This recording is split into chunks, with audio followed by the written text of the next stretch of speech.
Hi, this is Rouzbeh Heydari, director of Neon Lights. Hi, I'm Dana Abraham, the writer and star of Neon Lights, and you're listening to The Graveyard Show.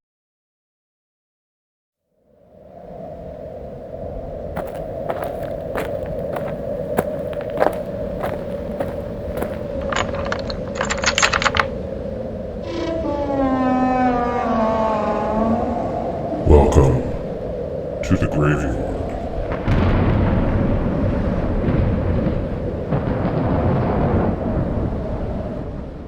And welcome to another edition of the Graveyard Show podcast. I am your caretaker, and the graveyard is open. As you heard at the top of the show, Rouzbeh Heydari and Dana Abraham will be here in just a moment to talk about their new film, Neon Lights. Now, Rouzbeh is the director of the film, and Dana stars and is the screenwriter of the film. Both gentlemen also came up with the story. So in just a moment, we're going to talk about Neon Lights, which is coming to on-demand and digital starting July 12th. But before I get to that, I wanted to talk about going to the movies, something that, I don't know how many of you have been actually going out and seeing movies in the theaters lately. Obviously, with the pandemic, a lot of that has changed things. And obviously, with the evolution of televisions and streaming and everything else that we could do here at home, it has certainly changed the way we go to the movies as well. But my wife and I went to the movies for the first time in several years. It was the first movie actually we saw since The Invisible Man. We went to see that right before the lockdowns happened. And we wound up going back to the same movie theater not too far from us here in our graveyard. And we went to see the new Top Gun movie, Maverick. And, it's such a great movie. Everything that I had heard about this film came true. It was just amazing. It was action. It was emotional. It was just full of fun and pride and everything else that you get when you go see a Top Gun movie. And I have to say that, that movie just paid off. And if you haven't seen it yet, I really highly suggest you check it out in a movie theater. It's just one of those things that you have to see in a movie theater. That's not a Star Wars movie or a superhero movie. You know, it's just a, regular film, action movie, I guess you could call it. That you just go and you just see, and it was so well done, and it blends so well with the original, the way it was shot, the way it looks, the way it feels. So, I highly recommend it. And it was funny because, the movie's been doing so well over these last few weeks. And after the movie, I heard a couple of the moviegoers talking. They just met, and sort of middle-aged guy talking to an older gentleman, and the older gentleman's like, "Yeah, this is my fourth time seeing this." I was like, "Oh my God!" And the middle-aged guy says, "Are you going to go again?" He goes, "Yeah, probably not. I think I've seen it enough." And it's like, well, that's why this film is doing so well, is because you get that incredible return business that people are just going back to see it and see it and see it again. So I just wanted to throw that out there. If you have not seen Top Gun Maverick and you want to go see a really solid movie on a big screen, highly recommended. Check it out. All right, getting back on topic. If you'd like to reach out to me, actually, if you have seen Top Gun and you want to talk about that, you want to email me, you can do so at gyspodcast@gmail.com. gyspodcast@gmail.com is the email address. Thoughts, comments, suggestions, commentary, and of course, if you're part of the horror community and you would like to promote something, get in touch with me through gyspodcast@gmail.com. Some of you have already taken advantage of that, and I appreciate that, because that's why the show is here, to help promote, especially those of you out there in the world of independent horror. Now, before my guests get here, let's get into the news. RLJE Films and Shudder have acquired the new film Slashback, an alien invasion thriller that recently premiered to rave reviews at this year's South by Southwest. Now, the film is expected to be released in theaters and on VOD digital before streaming on Shudder later in the year. Slashback is the feature directorial debut of Naila Inukçuk. Naya also co-wrote the film with Ryan Cavan.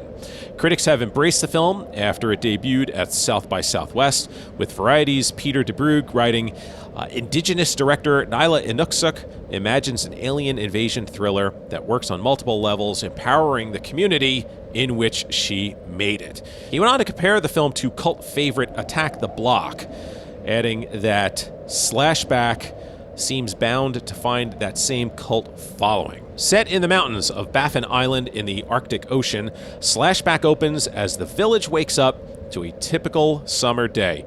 But for Micah and her ragtag friends, things change after they discover an alien invasion threatening their hometown. Using makeshift weapons and their horror movie knowledge, they battle back against the intruders. There's a trailer out for the new film Gone in the Night. The film stars Winona Ryder, John Gallagher Jr., Owen Teague, Brianne Chu, and Dermot Mulroney. Eli Horowitz co-wrote and directed the film. He is the co-creator of Homecoming. In the film, Kath, played by Ryder, and her boyfriend, played by Gallagher Jr., arrive at a remote cabin in the Redwoods, only to discover that a mysterious younger couple is already there. The rental has apparently been double booked, and with nowhere else to go, they decide to share the cabin with these strangers. When her boyfriend disappears with the young woman, Kath becomes obsessed with finding an explanation for their sudden breakup, but the truth is far stranger than she could have ever imagined. In some home video news, Sony Pictures Home Entertainment will celebrate the 30th anniversary, 30 years already, my gosh, 30th anniversary of Francis Ford Coppola's Bram Stoker's Dracula. Wow, that's crazy. With a brand new 4K Blu-ray Steelbook edition of the film, which will be available for purchase on October 4th. Along with the extras that were included on the Blu-ray, the 4K Blu-ray is going to contain the newly added Love Song for a Vampire music video by Annie Lennox. Man, that song gets in my head and it just stays there when I hear it. It's a great song, but man, it just burrows right in there. Also newly added Bloodlines, Dracula, the Man, the Myth, the Movies featurette. It's also going to be in Dolby Atmos Audio 5.1 and Dolby Stereo, as well as Dolby Vision HDR presentation of the film, including the original theatrical English subtitle font for texted instances. Scream Factory has 2 new releases headed to Blu-ray, The She Creature and a personal favorite of mine, The Flesh Eaters. First, let's take a look at The She Creature. The stunningly lovely assistant to a fiendish hypnotist finds the beast within her unleashed in this driving classic. Andrea Talbot becomes a pawn in the deadly intentions of Dr. Carlo Lombardi, who uses his sinister powers to regress her to a past life as a prehistoric humanoid monster from the ocean's depths. Using Andrea to commit shocking and vengeful murders, Dr. Lombardi's crimes go unchecked until his assistant-turned assassin slowly begins to take control of her hideous new form. Also included on the Blu-ray will be the Mystery Science Theater 3000 Presents The She Creature, radio spot, photo gallery, and optional English subtitles for the main feature. Now, one of my favorites, and I find very underrated, The Flesh Eaters. Director Jack Curtis offers you a feast to die for with The Flesh Eaters, a flight chartered by a petulant film actress, and her secretary goes haywire when a storm and engine trouble force their down-on-his-luck pilot to land on a remote island. But this island is inhabited by Professor Peter Bartell, a scientist with a disturbing past, and an even more disturbing present, experimenting on mysterious microbes existing in the waters surrounding the island. Professor Bartell hopes to cultivate them into insatiable monstrosities capable of eating their prey's skin in the blink of an eye. An early entry in the splatter film subgenre, The Flesh Eaters boasts a screenplay by comics writer Arnold Drake, co-creator of 4 color favorites, Doom Patrol, Dead Man, and the original Guardians of the Galaxy. The Blu-ray will have a new 2K restoration from the best available elements, alternate cut of the film in standard def, audio commentary on the alternate cut with writer-producer Arnold Drake, filmmaker Fred Olin Ray, and author, film historian Tom Weaver. Flesh Eater's Daughter, an interview with actress Leanne Curtis, outtakes, storyboard gallery, image gallery, poster, and lobby card gallery. movie, so lots of galleries, trailers, and optional English subtitles for the main feature. Flesh Eaters, I find, like I said, it's very underrated, and it's one of my all-time favorites. It used to be on in the New York, New Jersey area back in the day on, I want to say, Channel 5, and there's still one sequence in that movie that's very haunting, and I remember as a kid seeing it, just being like, oh my gosh. So if you have not checked out Flesh Eaters, I highly recommend it. It's really just fantastic. Moving on to books, author David A. Newman has a new release out called Kaleidoscopic Shades Within Black Eternity. In the book, we follow Bob Triplow, an inventor who had relocated with his wife Sue from Adelaide, Australia, to Corona, California. Bob's past, however, haunts him and is threatening to come not only for his own sanity, but is also determined to claim his son Joshua. You can find Kaleidoscopic Shades Within Black Eternity at Amazon, Barnes & Noble, IndieBound, and Bookshop. And rounding out the news, Waxworks Records is happy to announce that the 1974 soundtrack to Black Christmas is now available on vinyl.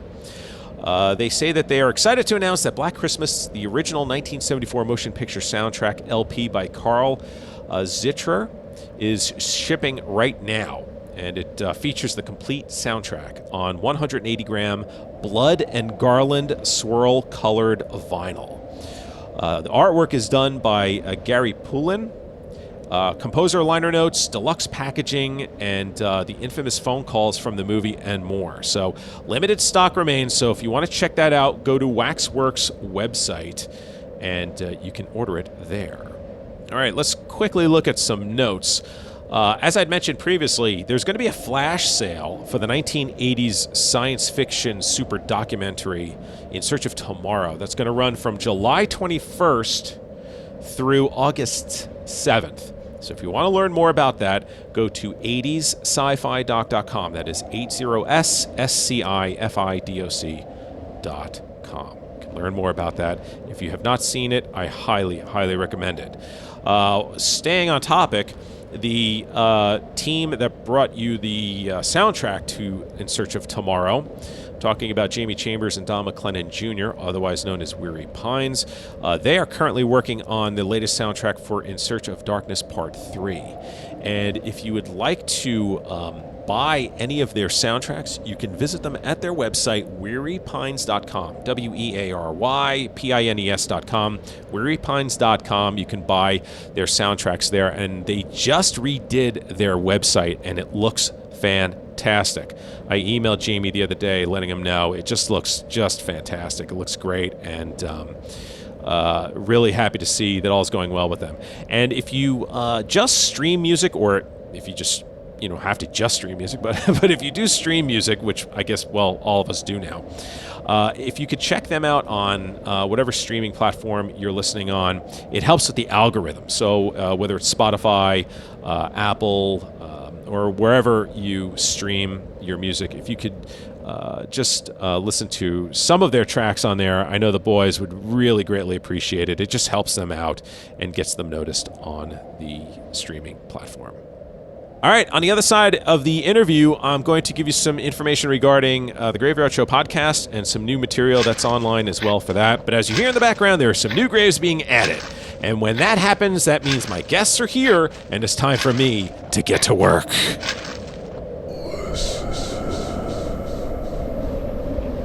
Joining me now is the team behind the film Neon Lights, Rouzbeh Heydari, the director of the film, and Dana Abraham, the star and screenwriter of the film. Neon Lights will be available on demand and digital on July 12th. And it's a pleasure welcoming both Rouzbeh and Dana to the Graveyard. Gentlemen, welcome to the program. Thank you so much for having us. The Caretaker, legendary. In my own mind, but thank you. I appreciate that. So, Rouzbeh, why don't you tell us what the film is about? Neon Lights is an exploration of the human mind and how it deals and heals trauma. Okay, there you go. I love it. So now I know that, Dana, you wrote the script, but the two of you came up with the actual story. So where did the idea come from, and how did you end up putting it together? Well, I came up with the original screenplay for Neon Lights a couple years ago, and when Rouzbeh and I had met in at the height of the pandemic, we just kind of pretty much bonded, fell in love with our ideas, and then just really went pitching and catching with every sort of detail that we could in order to create a project. And Neon Lights was at the forefront of that. But the biggest contribution that both of us made was understanding, okay, this is a great project, but let's distill it. Let's make it more of a psychological thriller in the sense of, boiling down the characters. So, because, the biggest issue we were having with the pandemic was we couldn't have 30 extras and 20 other cast members and 100 different locations because everything was so restricted. That really condensed our story down to the main, structure of it, which is about mental health, childhood trauma, financial familiar failure, and romanticism. And yet, despite making all of these different changes, the cinematic aspects of the film still stayed intact, much to the credit of Rouzbeh and his team. And that's really how we just constructed the story. Rouzbeh's been involved right from the first page, and we really just worked on the story completely and ensured that whatever that we had on the final day before we went to camera was something that we were going to be excited about when we were done filming. So, and we're also super passionate about, let me just add this, mental health. I think it's a subject that's near and dear to both Dana and I, and we feel like we should talk about it and bring it to conversation and, just bring it to the forefront of people's minds. Yeah, and that was something that came to mind immediately within like the first couple of minutes of this film. It's something I wanted to talk to you about, which I'll get into in just a moment. Rouzbeh, why don't you talk about your relationship with Dana, working with him and putting the story together, and was the idea to have the completed script ready to go? I know it's hard when you're on location and you're doing stuff. Things are always changing. So was the idea trying to actually make this as tight as possible so when you began filming, there wouldn't be very many changes? Well, yeah, I believe that the film is made in prep, and the shoot is just one step towards, getting the materials required to build the house. But I truly believe in the prep and pre-production process, and Dana and I worked diligently to prepare this film before, for months before. And if you take a look at the shooting script and you take a look at the final product, it's pretty bang on. Like, the one things that may have changed, but we did include them in the script, was I would workshop lines with actors because I really wanted the actors to make the characters their own. And then Dana would implement those changes into the screenplay because that's your blueprint and that's what you go off of. And we really believe that. And we shot this in such a short time that we wouldn't have time to do anything but that. So we really, really, really, really tried to get our ducks in a row, so to speak, and just execute that on the day. So this is this is really a very modern day story where you have this young man, Clay, who, Dana, you play in the film. He's going through, as we just talked about, he's got mental health issues going on, right? He's this embattled CEO of his tech company. He's going through high levels of stress, pressure, and he's potentially losing his company, and the underlying feeling that he's going crazy. So as an actor, as well as a screenwriter, how did you get inside Clay's head to make this work? Because you play it almost opposite of what you would expect in a lot of films like this, where it's it's sort of the character who's kind of just, loud and obnoxious and just kind of going, crazy. And you played it very inward. How was that putting together for you? Well, it really just comes down to Rouzbeh and I really workshopping the character. I mean, I remember when I was first constructing the character, I just knew I wanted to create something subtle and something real. Because as you had described it, how a typical character of a tech tycoon who's unraveling mentally, would be played, you're absolutely right. And I just felt like that would almost become a caricature rather than something a lot more authentic and genuine. Because struggling with depression and mental health issues myself throughout my entire 20s, I just felt like a lot of my complexities were always introverted. They were always things that I dealt with on my own time, and never really allowed the world to kind of get a glimpse inside of it. Clay's difference between Clay and myself is that he just can't really, he doesn't have an off switch, or he doesn't, or an on switch of like where he just shows up and it's game time for him, and all of a sudden he can be this really excited, extroverted individual. But to create the character, Ruz and I really worked on the minutia, the smaller, finer details of his hand gestures or his glances, how he looks at people, or his mentalities. And just really went back to the technicals that I've learned in school. Because, at the end of the day, I've never had a lead role of this caliber before, or a lead role for that matter in general. And so I really had to just kind of learn on the job and learn by doing. And Ruz and I would workshop everything and rehearse everything throughout days, about 3 months out. So I lost a little bit of weight. Rouzbeh didn't like that enough, so I lose a little bit more, whatever looked as best as possible. We worked on, his giggles and the way he'd look at people and how he'd react to things and what he thought about certain things, what he thought about sex, what he thought about food, what he thought about wine. And just the finer details is what really led me to then manifest Clay internally in order to bring him outwardly for the world to see and for Rouzbeh to capture. And again, testament to Ruz. Like, another big aspect of Ruz is he's such a hard worker. I mean, show me another director that would create blueprints from AutoCAD of like the layouts of like the location. So for me, seeing that only inspired me to work on even the finer details of Clay. So that way I could give him the best that I could give him for somebody who's working so hard to capture something that I had to portray. So really just came down to just playing pitch and catch together. So Rouzbeh, as the director, obviously you knew the story going into it, being one of the creators of the story, but you have this sort of character profile. You have, 5 characters, 6 characters that are in a house. As far as shooting it for you, how did you go about attacking this film without giving things away? Well, obviously, the best way to explain something and then the most effective way to explain something is to have a full understanding of what you're talking about. So I really had to dive deep with the script and just live and breathe with it. And, there, night after night, I fell asleep like holding the script as I'm going over it. And I just didn't I detached myself from it, because in order to shoot something like this, well, you kind of have to know it better than anyone else who's going to read it, in order to give your cinematographer direction, your actor's direction, your editor direction. Like, you just have to be able to, breathe this story. And I think that's kind of how I took this on.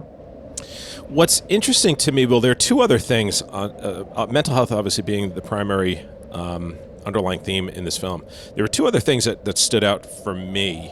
One was there was an interesting juxtaposition of the new with this, with this modern day world of tech versus the old, which is inside Clay's house and the decorations. And I was wondering if there was something purposely done with that in the script, if you were trying to say something. Well, to be honest, when I was first writing this screenplay, we kind of contacted a locations manager and started looking and hunting for a location. I remember when Ruz and I walked through this particular location in Lancaster, Ontario, which is a suburb in Hamilton where we shot it. It just made a lot of sense. And it mimics so much variety of different locations that we wanted. But when it came down to the artistic and production design and the vision behind that, I think that's more Rouzbeh than it is myself. I think I mapped out the story within the confinement of the location, but Ruz really came up with the design. So Ruz, I'll let you take it away from here, man. Yeah, I mean, Dana called me one day and he said, "Hey, I have 2 locations I want to show you. One of them is really cool. One of them we'll see after." So we went to the first one, and I remember as we were going through the gates of this property, just the emotions and energy that took over me. Before even getting to see the inside of the house, I looked over. I was like, "This is it," didn't I?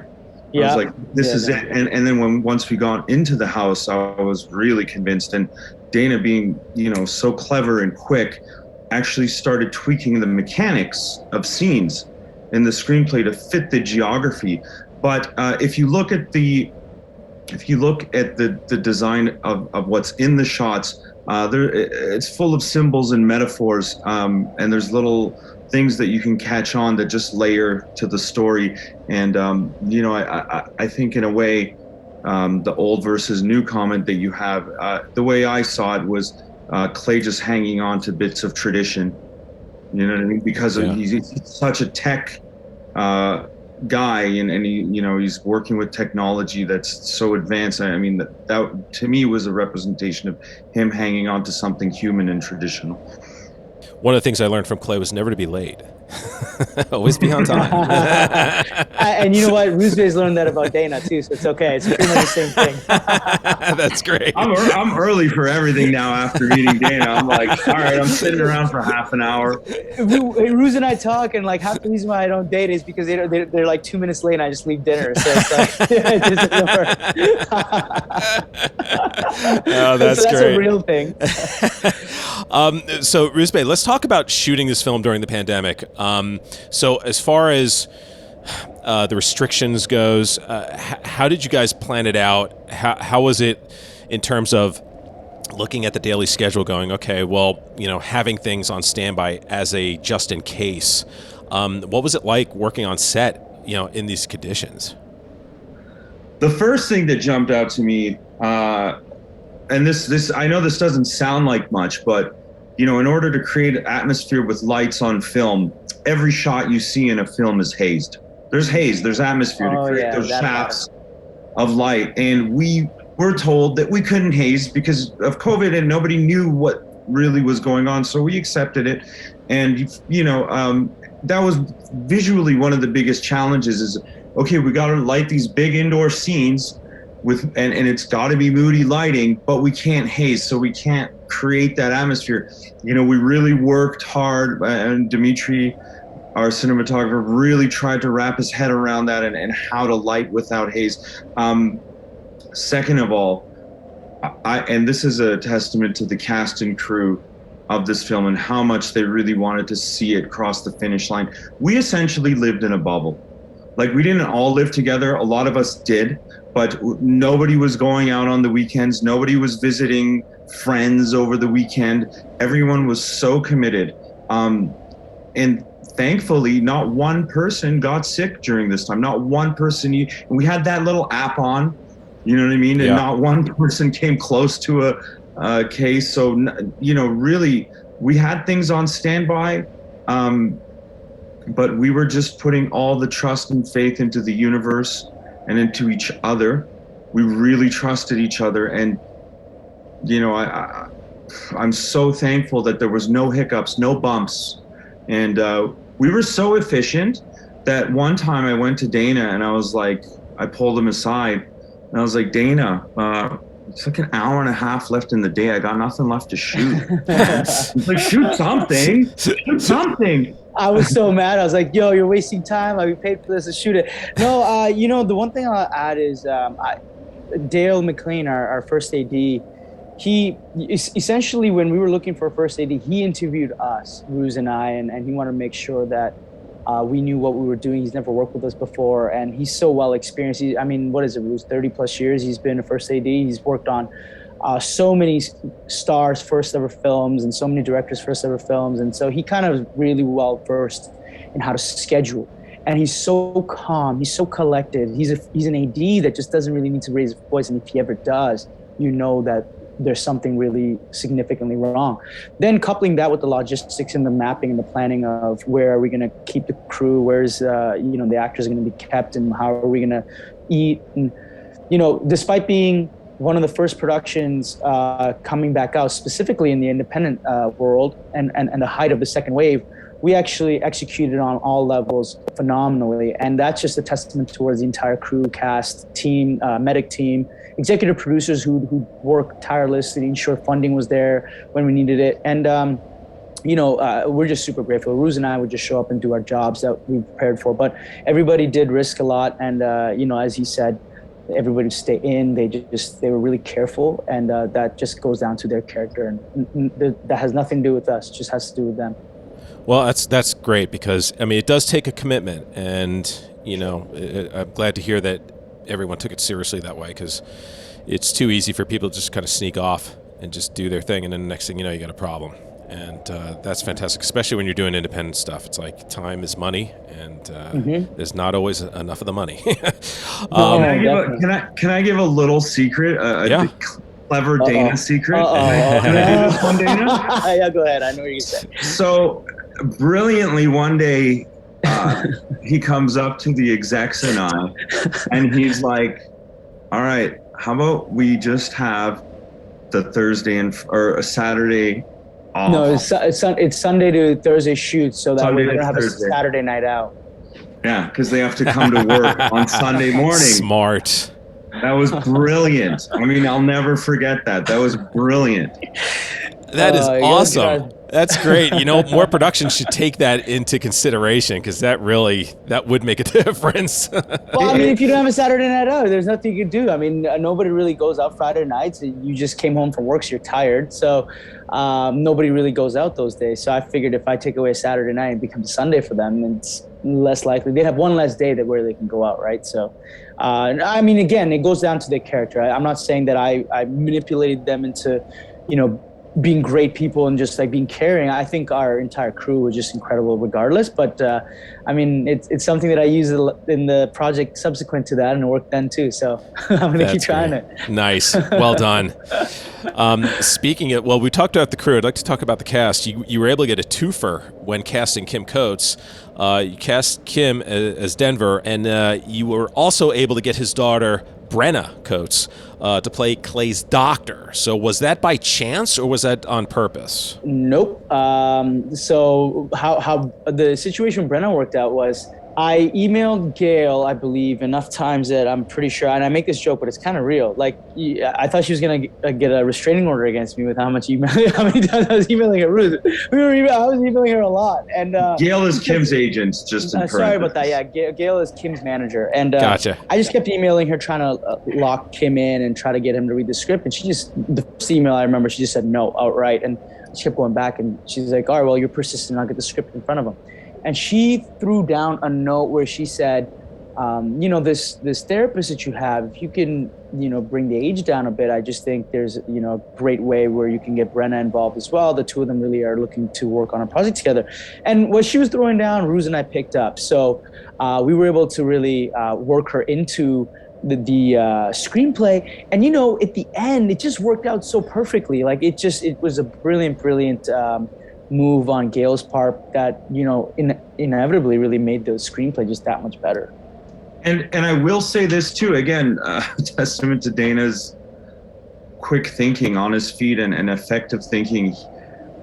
Originally there was no scenes where the two characters played across from each other, but we wanted to make something special out of this arrangement, so Dana went again, retooled the script in a way that added to it, and in a way that they would get screen time together, and made it meaningful as well, right? So I think that was special for not only us, but for them as well, as a father-daughter duo. So Dana, you got to work with Kim a lot in this. He had an amazing presence in this film, and it was understated as well. So what was it like working with him? I mean, he's such a brilliant performer. There's a reason why, specifically, even in the world, but it's specifically in Canada, he's looked at as such a large legend. And for me, Kim's really had high esteem for a really long time. To give you perspective, Sons of Anarchy is a really big show, especially where I grew up in Hamilton, Ontario. Like, bike culture is a really big culture here. I learned to ride motorcycles because of Sons of Anarchy. Then his second show that he led in was Bad Blood, and the Italian culture, the mafia mob culture, if you will, is really prevalent here as well. And that's what Bad Blood's about. It's about the Hamilton families and the Montreal families. So Kim Coates is just somebody that we really respected, including my friend group. So then you fast forward and you're working with him a couple of years down the line. It's just something at first is kind of awestruck. I remember Ruz and I had the first Zoom call with him. He's in his hometown and he's hanging out by the river and he's talking to us and he's basically interviewing us, making sure we're not two nuts people, because who's making films during the second wave, especially two first-time lads. And we just fell in love with him. He's such a good, gentle human being. But then his work ethic, his drive, his strategy on how he prepares and what he's thinking about, and the notes he gave us, everything was just so brilliant that that it comes from wisdom and experience. So naturally you pick up that level of confidence when you get to work with him on a set, when he's kind of telling you and giving you words of affirmation. And then he plays pitch and catch with you. You know, if we'd ad lib, he'd ad lib. Like it's just so brilliant. And then once he's kind of off and his character wrapped up and he was on his way onto a next show, we had that level of standard. And remember we said this on the Friday night when he packed up and left. We said, this is the standard now, and we're going to carry this the rest of the production. And so that's what he does. He sets a standard and the modus operandi, and you just kind of continue on forward from that point on. And that's what it's like working with Kim. But I have to add that despite his level of ability to perform, Kim's a better human being. So you can take it however you will because he's a brilliant performer, but he's actually a better human being. And I look at him as a mentor and a father figure. And the relationship we have, Ruz and I, with him and Brenna is just something of, almost like a family. I wanted to ask about the neon lights that were used in the film. They reminded me of a Bava or Argento film, and I was wondering if any of those films had influenced you or if you were fans of those. Well, for me, you can't see it, but I have a Goblin poster on my wall signed by Goblin, who did the soundtrack to Suspiria. And so, yes, Argento was huge influence for me visually, but also The Mask of the Red Death. I don't know if you've seen that one. It's one of my favorites, Corman. I think that's Corman's best movie, but that's just my opinion. And so visually, yes, those were the two for me. Yeah. I can see that very clearly now. I didn't consider Mask of the Red Death. I love that movie. Whenever that movie is on, especially in October, I'm locked. I think it's a very underrated Corman film. I think a lot of his other movies get more credit than that. And Vincent Price, how can you go wrong? I know, right? Jeez. So if people want to follow the film online, or if they want to follow either one of you on social media, do you have a presence online? Absolutely. I'm at I am Dana Abraham, and they can also follow Red Hill Entertainment, E1 Films, or Momentum_Pics on Instagram. And Ruz? And I am at Rouzbeh Heydari, and we also have at Neon Lights Film. Fantastic. Well, listen, I want to thank both of you for taking the time to join me here in the Graveyard. It was great having you here. Congratulations on the film. Can't wait to have you back on for your next film. It was great having you on the show. Thanks again for coming on. Thank you so much, man. It means a lot. Thanks for having us.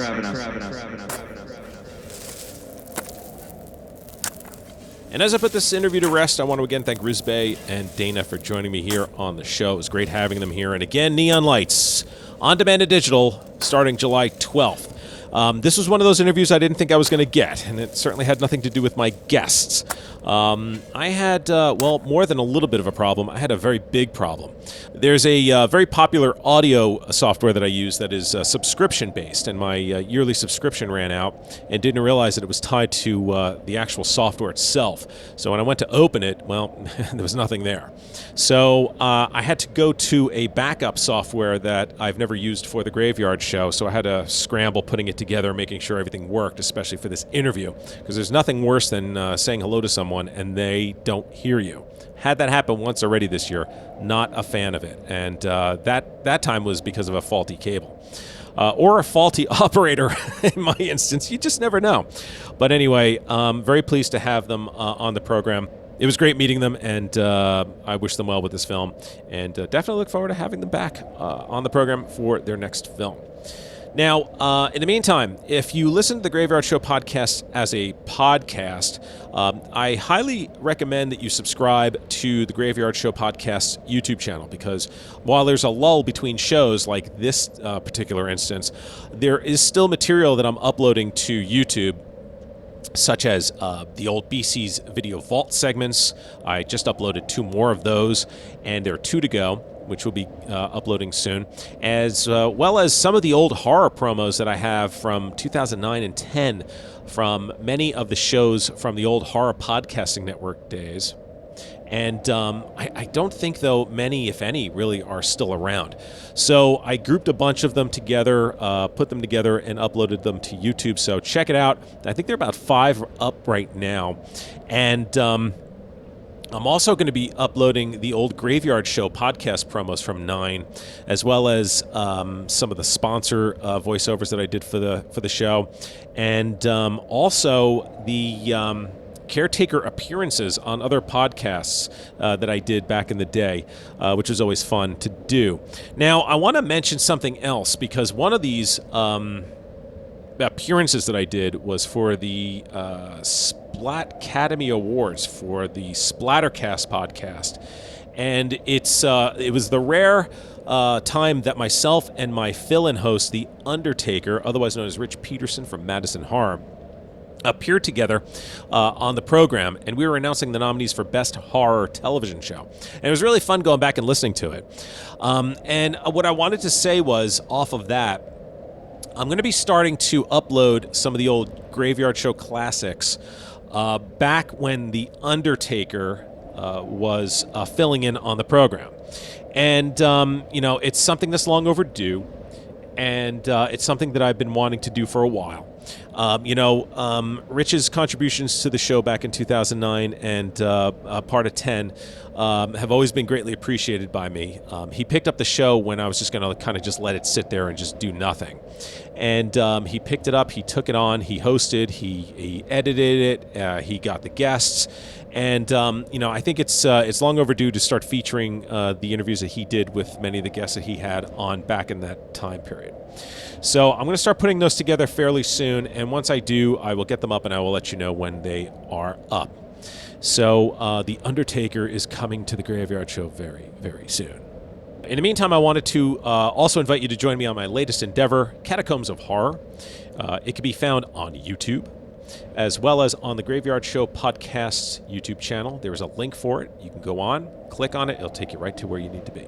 It's a video production that I have produced exclusively for YouTube. Currently, there are 3 videos you can watch. What best represents 1980s horror? Favorite scenes from Count Yorga Vampire, very, very popular. And the newest video are my favorite scenes from H4, The Return of Michael Myers, the missed opportunity the Halloween series could have taken, and why I think H4 is the most important movie in the series outside the original. That is the most disappointing one, because Halloween fans, I don't know where you guys are. So it's going to make me think twice to do another video about Halloween. But Count Yorga Vampire is just killing it out there. I want to thank everybody for their comments and their likes on that video. It's very, very popular, and it has taken off even more so than I ever could have imagined. So thank you for that. So again, Catacombs of Horror, you can find it on YouTube. The Graveyard Show podcast, as I just mentioned, is available everywhere podcasts exist, and of course on YouTube as well, where you can find Catacombs of Horror. If you know anyone who is a fan of horror, please invite them to enter the graveyard. New listeners and friends are always welcome. In the meantime, my friends, I look forward to seeing you again very soon. And as you exit the graveyard, I would like to remind you to please lock the gate behind you. We wouldn't want anyone to get out. Until next time.